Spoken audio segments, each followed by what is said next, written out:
আজ আপনাদের দেখাচ্ছি সিলেট শহরে অবস্থিত ১৭তম শতাব্দীর শাহী ঈদগাহ মাঠ। সিলেট শহরের উত্তর সীমায় শাহী ঈদগাহ বা ঈদগাহ মাঠের অবস্থান। দেখছেন শাহী ঈদগাহ মাঠ, যেটি বাংলাদেশের প্রাচীনতম ঐতিহাসিক স্থাপনাসমূহের মধ্যে ১৭ সালের প্রথম দিকে নির্মিত সিলেটের শাহী ঈদগাহকে গণ্য করা হয়। সিলেটে ঈদের প্রথম জামাত এখানে অনুষ্ঠিত হয়। আপনারা ভিডিওতে শাহী ঈদগাহ মাঠ দেখছেন। ঈদগাহ মাঠ তালাবদ্ধ থাকায় আমরা বাহির থেকে এই ভিডিওটি ধারণ করেছি, তবুও আপনারা দেখাচ্ছি এটি ১৭০০ সালে প্রথম দশকে সিলেটের তদানীন্তন ফৌজদার ফরহাদ খাঁ নিজের ব্যক্তিগত উদ্যোগে তদারকি ও তত্ত্বাবধানে এটি নির্মাণ করেন। প্রতি বছর ঈদ উল ফিতর ও ঈদ উল আজহা উপলক্ষে এখানে বিশাল দুটি ঈদ জামাত অনুষ্ঠিত হয় এবং প্রায় ১.৫ থেকে ২ লাখ মুসল্লি একসাথে এখানে ঈদের নামাজ আদায় করে থাকেন। উল্লেখ্য যে সিলেট শহরের এই স্থানটি নানা কারণে মানুষের কাছে আকর্ষণীয় ও স্মরণীয়।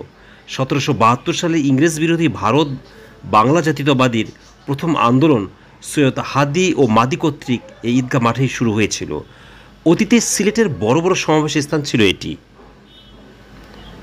এখানে ইংরেজ বিরোধী আন্দোলনের নেতা মহাত্মা গান্ধী, কায়েদে আজম মোহাম্মদ আলী জিন্নাহ, মাওলানা মোহাম্মদ আলী জোহর, হোসেন শহীদ সোহরাওয়ার্দী এবং শেরে বাংলা আবুল কাশেম ফজলুল হকের মতো নেতারা এসেছেন এবং ইংরেজ বিরোধীগণ আন্দোলনের আহ্বান জানিয়েছেন, যে কারণে এই স্থানটির ঐতিহাসিক গুরুত্ব অনেক। ১৭৮২ সালে এখানে ইস্ট ইন্ডিয়া কোম্পানির বিরুদ্ধে মুহররমের হাঙ্গামা সংঘটিত হয়। এটি ছিল ভারত উপমহাদেশের প্রথম ব্রিটিশ বিরোধী আন্দোলন। একটি উঁচু টিলার উপর সিলেটের ঐতিহ্যবাহী এই শাহী ঈদগাহ অবস্থিত। মূল ভূখণ্ডের কারুকার্য খচিত ২২টি বৃহৎ সিঁড়ি রয়েছে। সিঁড়ি মারিয়ে উপর উঠলে ১৫টি গম্বুজ সজ্জিত ঈদগাহ দেখা যায়। ঈদগাহের প্রাচীর সীমায় চারদিকে ঘিরে রয়েছে ছোট বড় ১০টি গেট। ঈদগাহের সামনে মুসল্লিদের ওযুর জন্য রয়েছে বিশাল পুকুর। ঈদগাহের উত্তর শাহী ঈদগাহ মসজিদ, পাশে সুউচ্চ টিলার উপর বন কর্মকর্তার বাংলো, দক্ষিণে বাংলাদেশ টেলিভিশনের সিলেট কেন্দ্র, পূর্ব দিকে শাহজালালের সফরসঙ্গী শাহ মিরারজির মাজারের পাশের টিলার উপর রয়েছে সিলেট আবহাওয়া অফিস।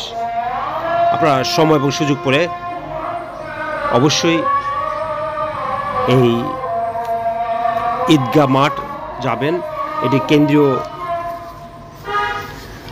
কেন্দ্রীয় শাহী ঈদগাহ মাঠ, যেটি সিলেট শহরে অবস্থিত।